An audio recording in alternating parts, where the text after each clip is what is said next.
Hi అండి. నమస్తే. నిన్ను వద్దనుకున్న బంధాల ముందు జాలిగా నిలబడకు. నీ విలువ తెలియని మనుషుల కోసం పరితపించకు. కింద పడడం ఒక విధంగా మంచిది. మన స్థాయి ఏంటో తెలుస్తుంది.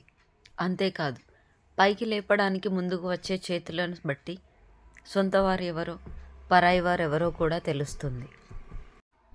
గెలిచాక నీతో నడిచే వాళ్ళకంటే గెలుపు కోసం నీ వెంట నడిచే వాళ్ళను గుర్తుపెట్టుకో మిత్రమా. కష్టపడితేనే ఏ పనైనా పూర్తవుతుంది. కలలు కంటూ కూర్చుంటే ఏ పనైనా కొంచెమైనా ముందుకు వెళ్ళదు.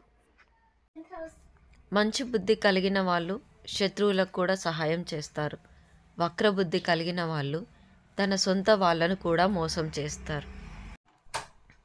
కట్న కానుకలు తెచ్చే భార్యను కోరుకోవడం కంటే ఎన్ని కష్టాలు వచ్చినా కడదాకా తోడుండే భార్యను కోరుకో.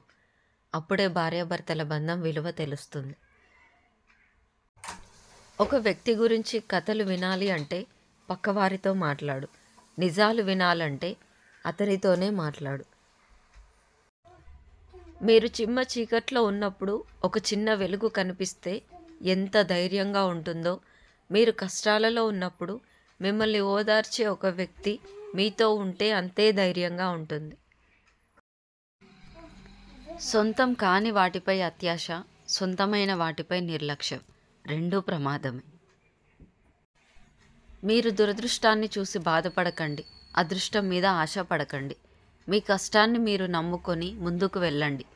అన్నీ మీ వెనుకే వస్తాయి. థ్యాంక్ యూ ఫర్ వాచింగ్ అండి. ఈ వీడియో మీకు నచ్చినట్లయితే ప్లీజ్ అండి like and subscribe. Thank you.